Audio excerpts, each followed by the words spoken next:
Welcome everyone to this episode of Own Your Business. I hope you're very excited because this is going to be an amazing episode.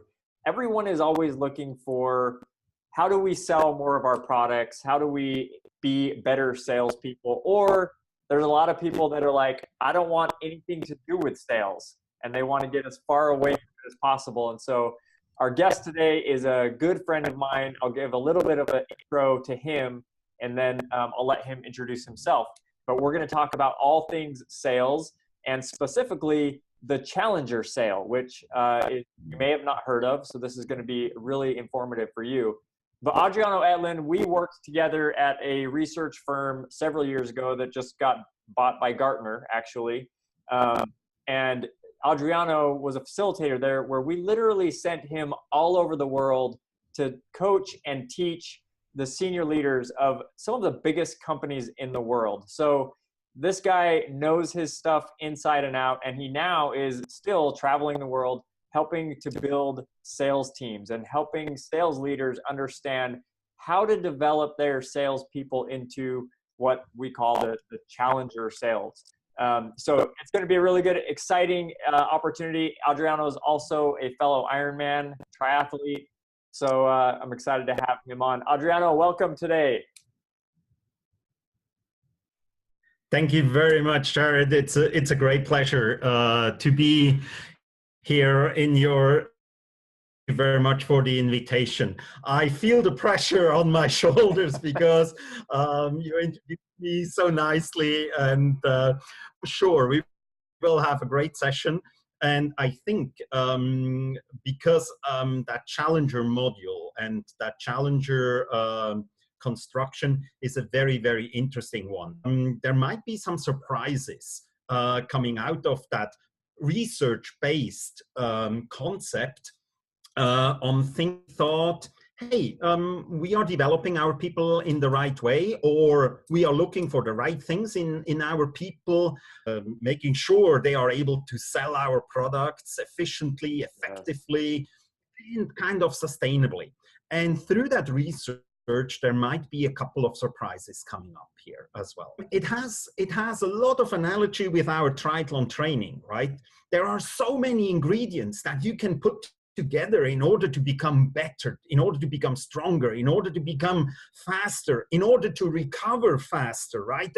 And do more intense training sessions and all that. But which one is actually the most effective and the most efficient one? Do I go longer distances in trainings, or do I go short and all that? And that Challenger sale is basically pretty similar. There are so many ingredients that will help us to become world-class salespeople. Which ones do we have to foster? Which ones do we have to nurture?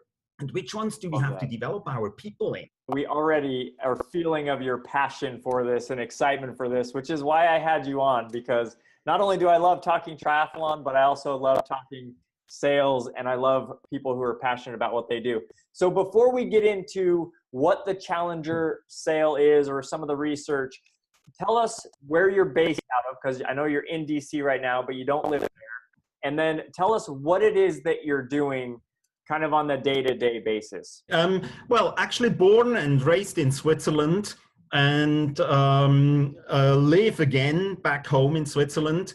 I've lived in other countries. I have lived for a couple of years in Singapore and working in Asia Pacific. Then also used to live in London for a couple of years. And that's then basically where we guys met, right? And where we got with each other through that company.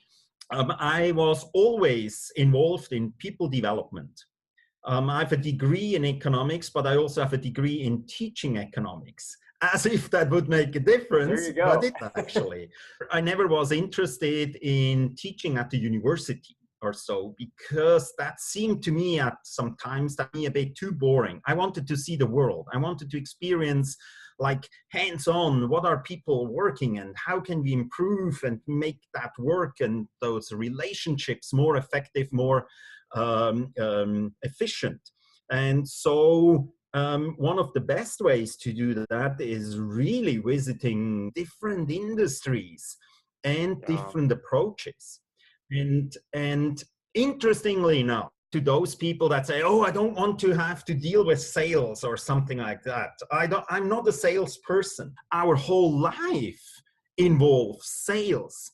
Just imagine you have an idea about an activity over the weekend. You have to sell it. Of course, I'm simplifying it a bit.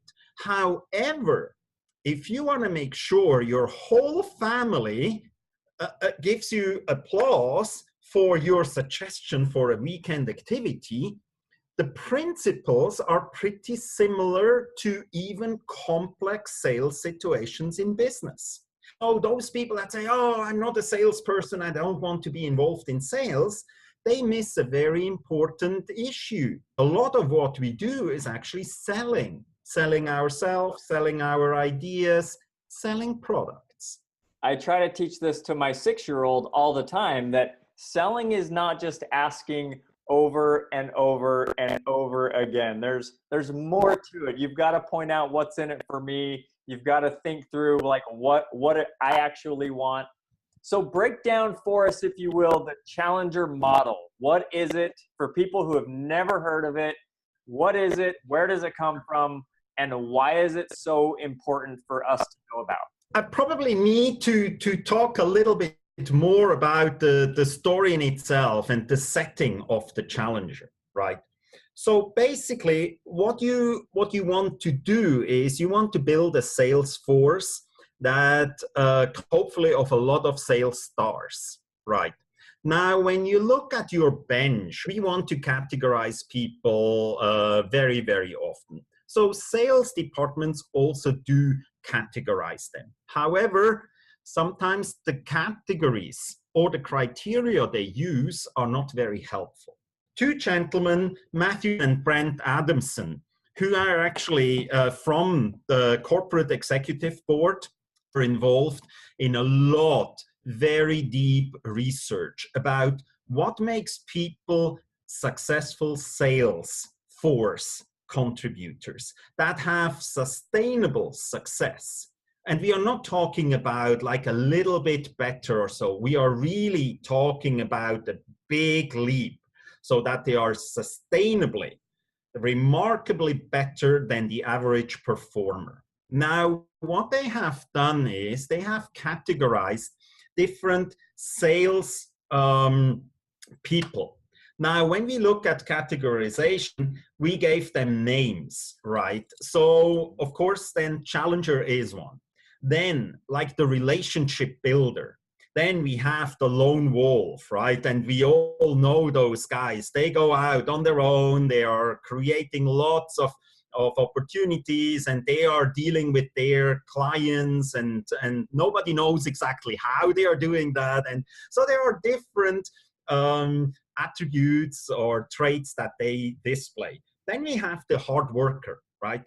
I need to go through the CRM system, and if I only work hard enough and I go through it in a lot of detail, success will come naturally, right? And then we have the problem solver. Let's clarify that a little bit, a reactive problem solver. Whatever the client wants, whenever they call and say, hey, we have a problem, solve that for us. Yes, they will run and do and work very hard and long hours to make sure the customer is happy, right? So we have those 5 categories. Now, the important and the interesting aspect is which of those provide consistently great sales results. And here, the first finding might be very surprising. Basically, those five categories, all of them provide average results. But there is a very clear winner. There's a very clear winner and a very clear loser. The winner here is the challenger. The challenger provides many, many, many star salespeople than any other of the remaining 4. And actually the relationship builder, while providing average performance throughout the bench, has also the least amount of star performers. And this is quite shocking because those different sales managers or so, for quite some time, they are saying we need to make sure that we have a good relationship. And a lot of those people, those salespeople, they will say, oh, we put a lot of time and a lot of effort in making sure that we have a good relationship. Now, the definition of a good relationship, this can be of like, you know, we have always a good discussion, always a friendly discussion, always making sure we are relaxed and having a good conversation. Up to like, well, we even spend holidays together with our families or something like that, right? How much does that contribute to actually having sustainable sales and sales growth, right? And it turns out from research, relationship builder is not helping too much in creating that really stellar sales performance. I want to make sure that people that are watching caught that, because we're not saying that these other profiles don't sell. In fact, we're saying that they can perform at an average level. And I think I remember in the book where it said, listen, all we've done is find that there's 5 ways to be mediocre, right? These different profiles, they will be average, but the amount of top performing salespeople more often are the challenger profile. And in fact, the relationship profile is much, much lower and not as effective as some of the other profiles. It's the worst profile. And it makes so much sense, because I think it's probably the most comfortable, and maybe you'd agree, but it's probably the most comfortable, that we just want to be their friend and be their buddy and be around. And then when things are, you know, hopefully right, then they buy from us. But I feel like the research also showed that loyalty wasn't higher in relationship selling, because the relationship wasn't there. There wasn't a higher level of loyalty. It was just, you know, they like them. Yeah. You know, have that relationship. Absolutely. And you nailed it head on. And that's exactly, everyone wants to be likable, right? Yep. And right. As soon as a relationship, and you could put a tape on and say, like, I'm likable, they like me. Yeah, but maybe for the wrong reasons. Yeah. You don't ever ask them exactly to buy anything. What you yeah, right. If I like someone, it could be because of personal reasons. We always have a very friendly exchange and all that, but this person is not doing any business improvement. And here I think is a bit of the issue, that relationship builder, and we always talk about challenger, relationship builder, because these two are the furthest away. The others fall somewhere in the middle. And it's probably for the wrong reasons that people put so much effort and time into building those relationships. As a side comment, I had a conversation just last week with someone talking about like leadership styles and some distinction. And now the question was then, which leader would you rather work for? A leader that's very likable but does nothing professionally for your own development? Or do you rather prefer a leader that does a lot for you, development perspective, but is not that likable? Now, which one do you choose, right? Right. And it's very clear. Most people would say, of course, the leader that does great things for me from a professional developmental point of view. I might want to drink a beer with the joker. I know I'm going into the extreme, but the tree and friendly all the time with me, but does nothing for me professionally, right? And here we are very clear. And I think that's the perspective that the customer takes now. When we now go back to that sales and what contributes to a happy customer that will the buying and selling process with us over years, right? With us. There is no that someone else can step in. Now, how do we actually create a relationship like that? And the point is, a relationship is not the goal. And here we were looking then, and now we are getting into the next step.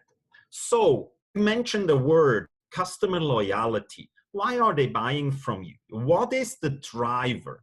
Now, when we look at 4 categories, right? So, for instance, we look at the product and the service delivery that we provide. We look at, for instance, the value to price ratio. So basically it's the price for our product. Or we look at our company and the brand impact we have. Or we look at the sales experience that we provide. Which of those four categories is actually driving customer loyalty? And whenever I do that little quiz in classes or so, it's very interesting to see the answers. It depends a little bit about industry. And there are industries where they go and say, well, you know, we have lots of competitors. Our product is a commodity, so price is always number one.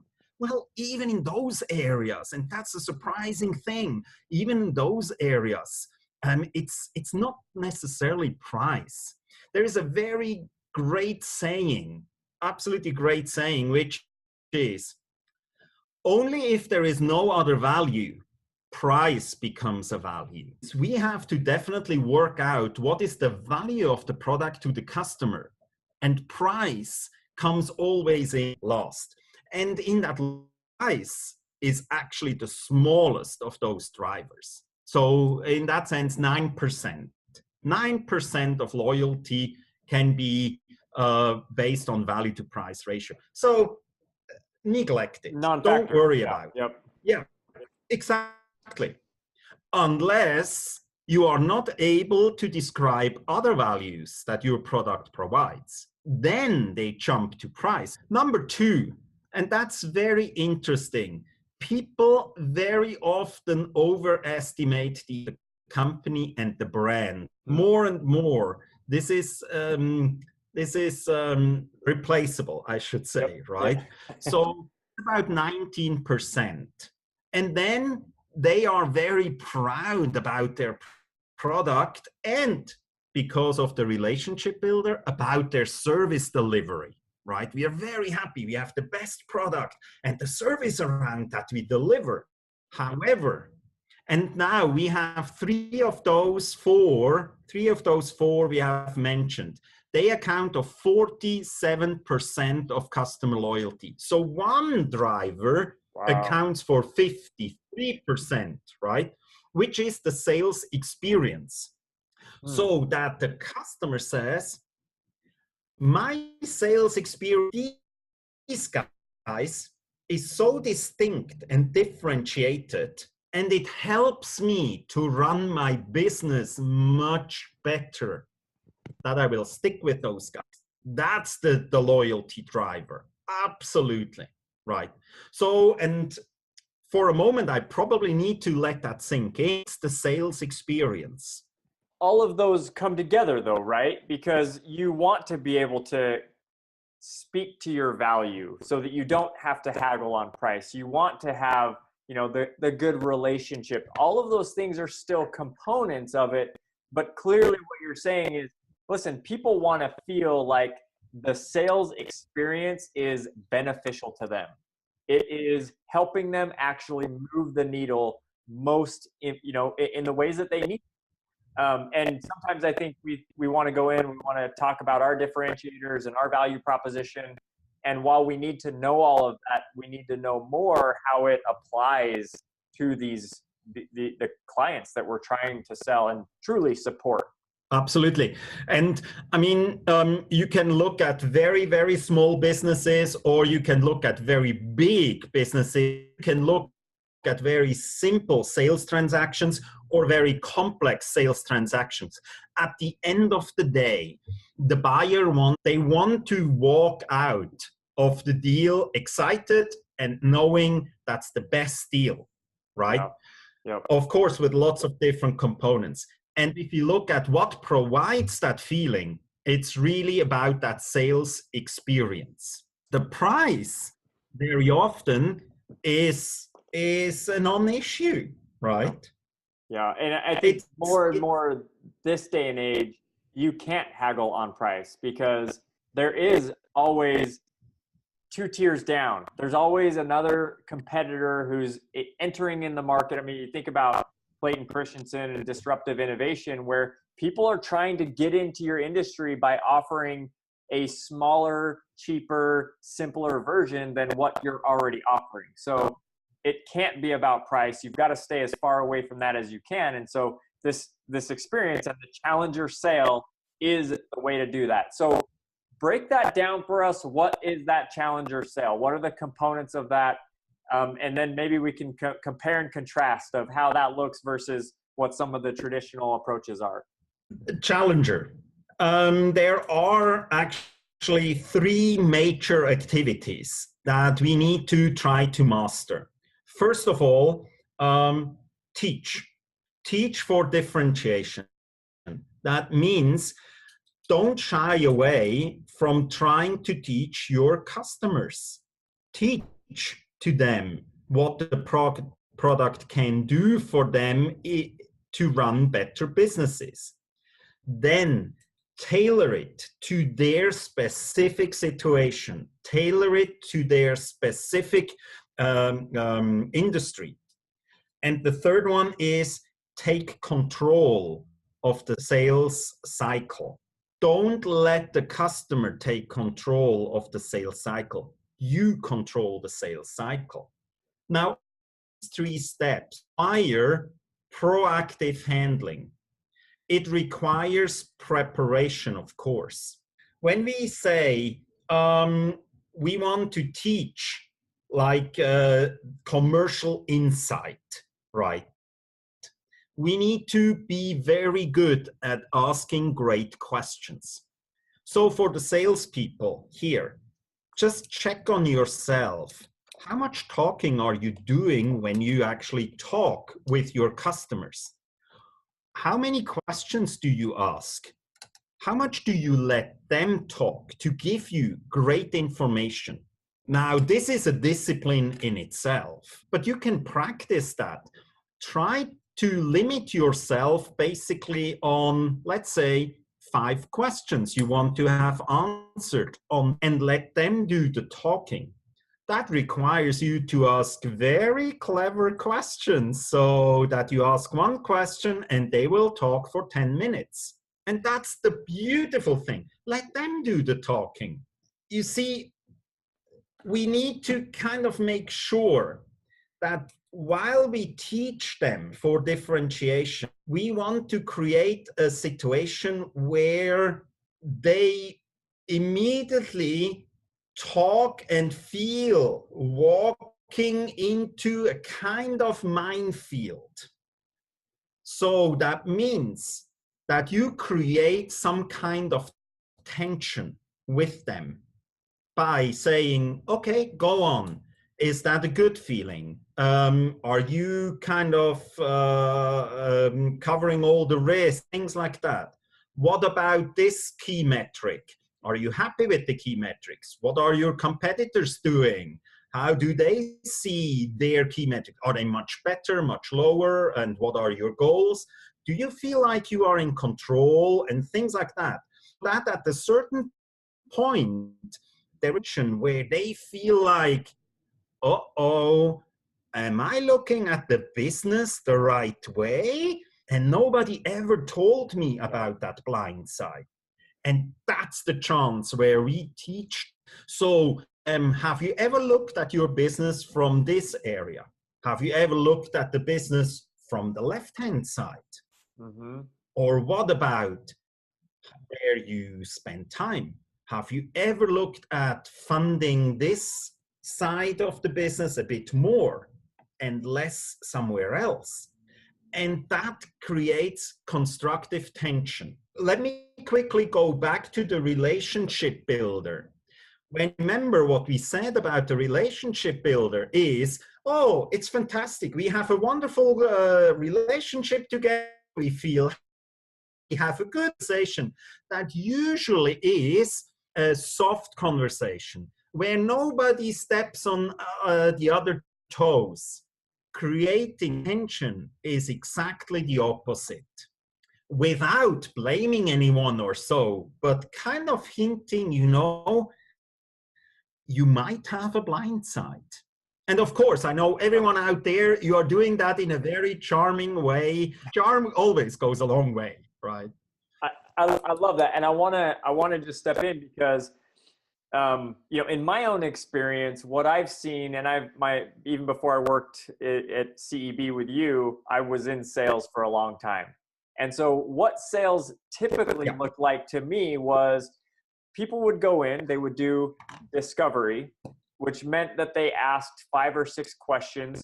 The prep that everybody talks about doing wasn't really actually done because at the end of the day, they really just didn't have time to prep for all of the meetings that they had. And so they would go in, they would do discovery, they would ask the generic questions, and then if there was interest, they would maybe start prepping for future meetings.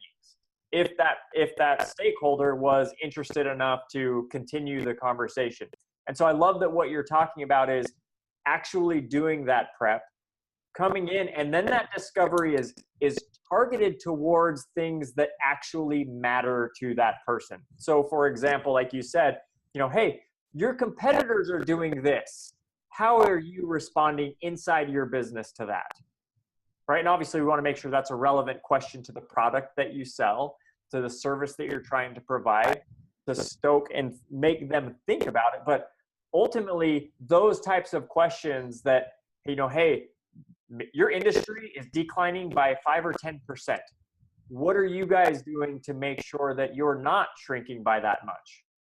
Or, hey, I just read in the Wall Street Journal that it looks like your company has declined by X% because of these 3 things. How are you guys approaching that?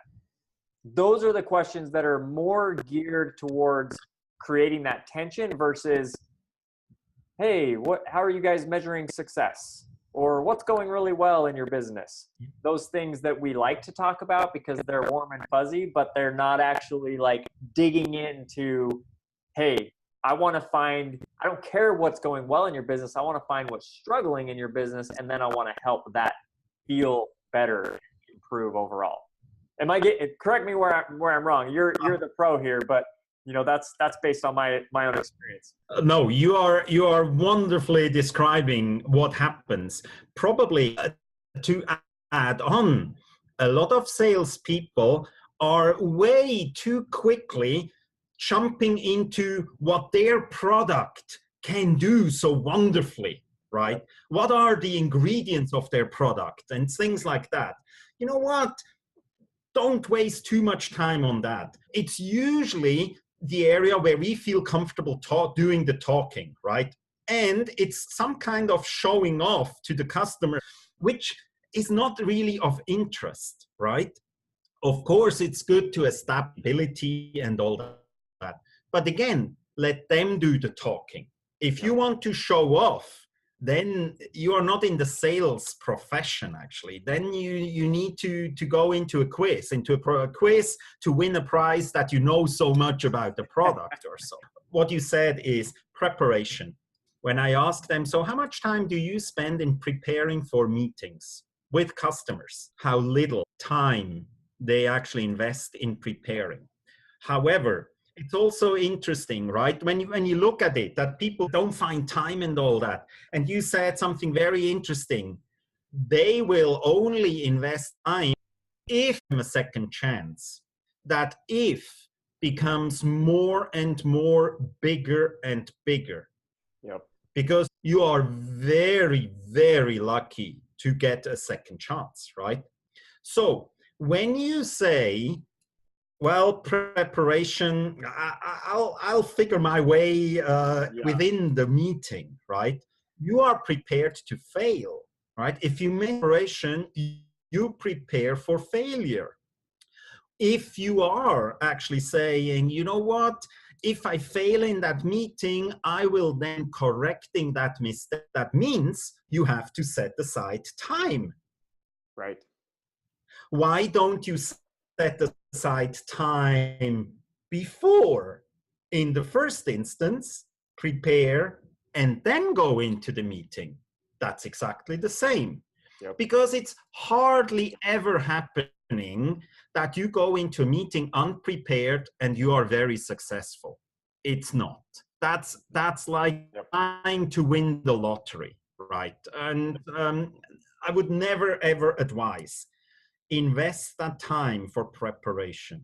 And if Invest they're it. if they're It pays buying off. in those scenarios where you haven't prepared, they're probably not buying because of your presentation. They're buying because they're desperate or they've already made up their mind and they would have bought from probably anyone. Absolutely. Not the situation you want to be in, right? Yep.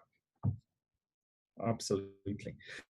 Now, and you said, now what we want to do in the next step, right? We create some tension, right? We said, we want to create tension. We want to make sure customers are looking at their business somehow differently. So you could ask them as well, as you said, what are your competitors doing? Or if we just look internally, saying, hey, customer, where does your money lie? Is that money working for you? Or does that money sit on a shelf somewhere, right?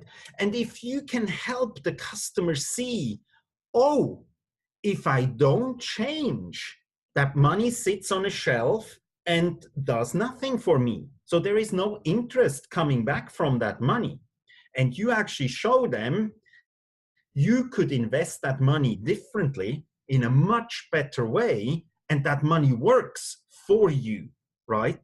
Then you help them to become more successful. Yep. So in that sense, here and now we are slowly closing that circle. Yep. If you are able to show them how they can be more successful in their business, they will naturally then see this will help me become more successful in my business. Do you have the products to help me? Yes, we have, and glad you asked, right? and all that. So in that sense, it's not coming with your product and say, hey, we have the best products, and by the way, you will make lots of money. No, it's the other way around. Have you ever thought to make your money work harder and wiser for you and your business? This might be the way to do it. Yes, okay, I understand. Oh, to really change that and challenge that? Yes, we can. And we have the products that fit exactly that purpose of making your money work harder and wiser. And then you are building a very deep, sustainable business relationship. And you are a trusted consultant, right? And not just a salesperson. And that's the key to it. And so we're looking at the 3 steps, right? The teach for differentiation. Yeah. Then the tailoring, that's where we take and we say, hey, we talk about how their money is working for them. We talk about the application of the product to their specific challenges. Walk us through what taking control of the sale actually looks like and feels like. Yeah. Here we need to differentiate between 2 timelines. And let's look at our timeline first. That means we have a selling process. Most often my sales department or marketing department designs a sales process. We learn that and we have to adhere to that sales process. And now we are ticking off, we have done that, follow-up call, yes, have sent the paperwork, yes, and we don't hear anything from them anymore, right? We get nervous. We go like, hey, I thought you wanted to come back to me by end of business Friday, and I'm actually in the weekend now, and I haven't heard from you, and things like that.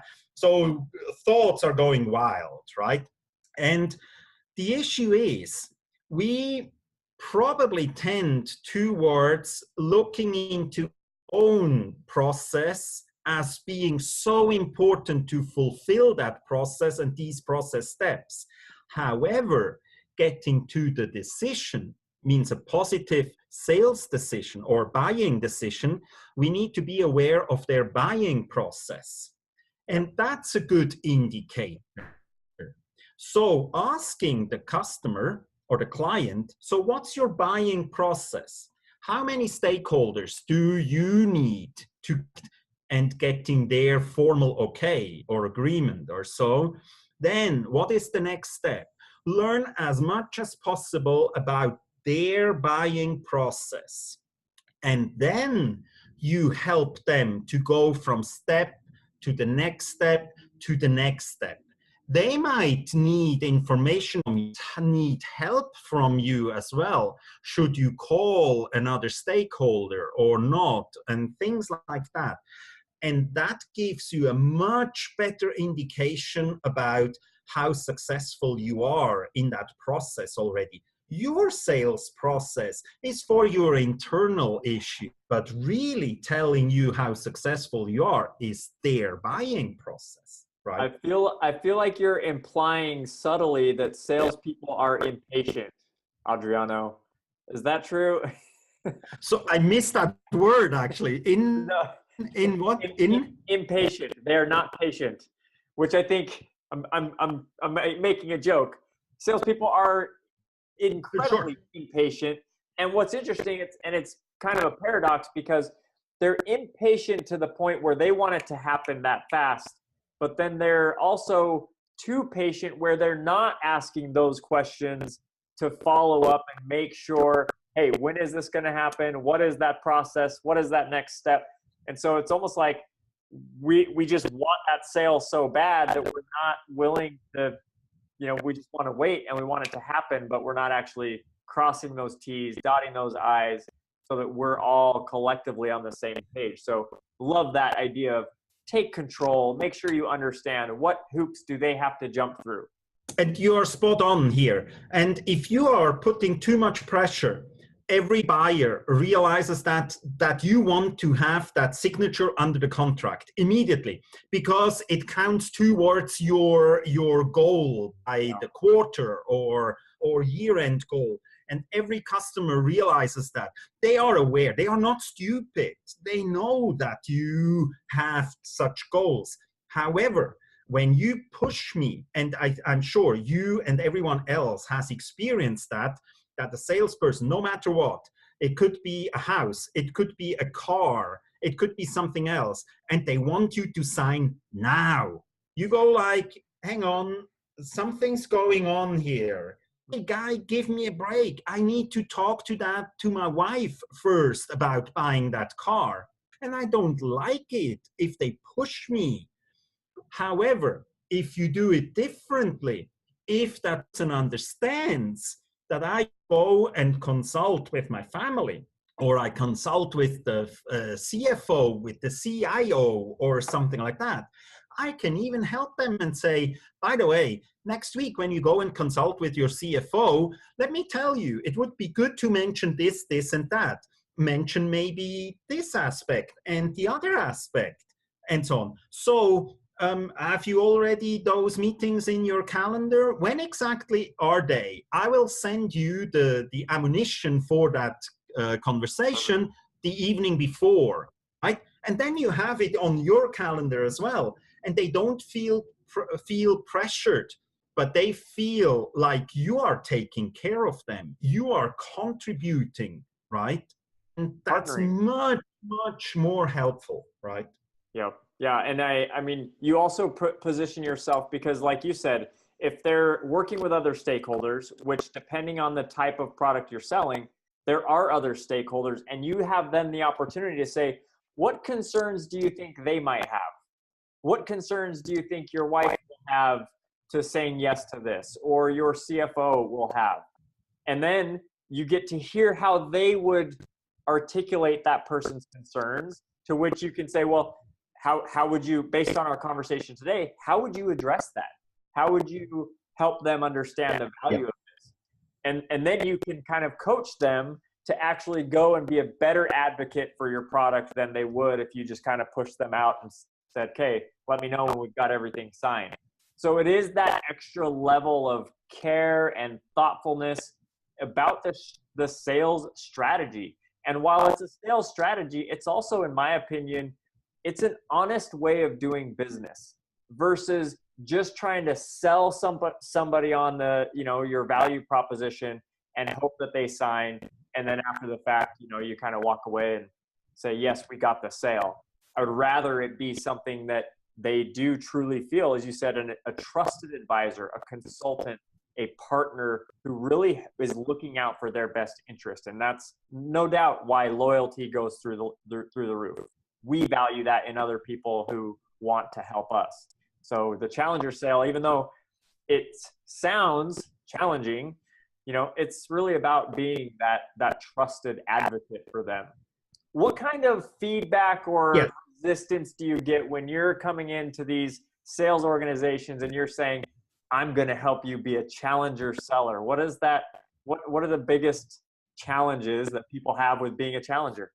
People are very, very complimentary about that challenger concept. And they are usually, what we hear is like very interesting new look at business relationship, right? We should construct and we should have. Where they struggle, really put our fingers on and make sure people understand it first, and then are also practicing, is like create tension, right? And that commercial teaching, right? Because people feel like, if my counterpart is like frowning or so, that's a bad sign or so. No. Take it. Great if they frown because they think, right? You are not telling them, of course not, you are doing it wrong. You are not telling them that, but you are telling them you might have some blind spots. And it's obvious, very clear, we cannot always have a 360-degree view. We have some strengths and some weaknesses, of course. And if we politely and with a commercial teaching, never forget that, if we help them to see it slightly differently, that will help them to grow their business, they are so thankful for you. So create that tension. You don't put them off. You are actually helping them. That means you are coaching. It means you need to have business acumen. Don't just rely on your product knowledge. You need to have business acumen. You need to know what's going on in their business. You need to know what is their three biggest developments in the last 2-3 years. Where are they heading to? And things like that. What is their financial situation? What is their margin? Because that all helps you to give them that very well-informed coaching and to be an advocate of their business, right? Because you know that your products fit. You would not contact them in the first place. Don't stress that fact immediately. Help them to see the business value and how they create better business results by asking you almost like, please, can I have your products, right? There you go. Then that's an easy sale, right? When they're saying, okay, get on with it. How do we buy, right? I remember from the Challenger sale. So for anybody who's watching, you can get the book Challenger Sale. And I remember from that, the goal of some of these first conversations is to get them, your stakeholders, whoever you're talking to say, I've never thought of it like that before. And that's the key to really helping people look at their business from another perspective. And this is, we're talking a lot about B2B sales today, but there's also a lot of this in B2C. You're helping, whatever product it is that you have, you can help them look at things from another perspective.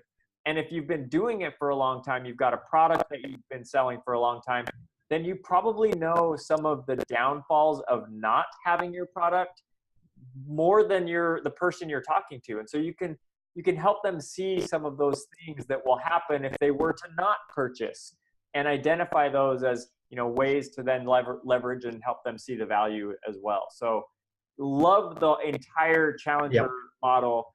Adriano, I know that we're about out of time, and I know you're in DC, you're teaching in the classroom this week. So I want to just say thank you for coming on and sharing with us. We would love to have you on again and talk about, okay, how do you coach somebody to the challenger sale, right? What are we looking for? How do we prep somebody, help them prepare? So maybe all of that would be for next time. But any final thoughts that you have or words of wisdom for our audience today? Well, yes. If you go back now to your offices and think about it, what should I do, right? In big pockets, first of all, make sure you hire great people, right? That's basically the first thing.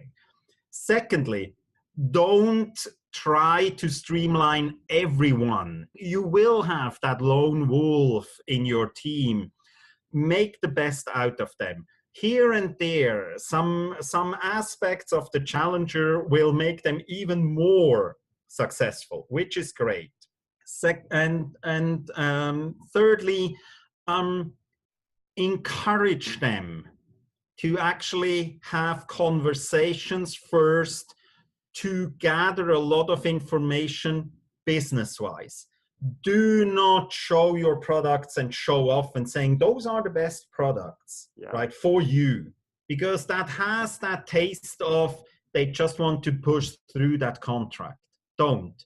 Help them to find ways to become more successful, to find the solution within your product is their normal finish in that whole process. They will never jump off again, right? Yeah. Because you help them to drive the business successfully. Love it. Love it. It's one thing to say to your stakeholders, this is exactly what you need. It's 100 times better to have them say to you, this is exactly what we need. So take that. The challenger sale is a huge, it's a proponent of that and getting to that point. It's a model that is applicable and teachable and learnable. So, spend some time getting to know it and take your sales team to that next level. Adriano, thank you so much for being a guest today. We definitely look forward to having you on again another time. Take care of that knee, and we'll see you hopefully out on the courses very soon. All right, my friend. Oh, definitely. Thank you so much for having me on the show, and I would love to actually run an Ironman with you. We are going to do that. Okay. I don't know if it's going to be in Zurich or in North Carolina, but we're going to make it happen. All right, Adriano. Absolutely. We need to work on that. Thank you very much, Jared. All the best, guys. Bye.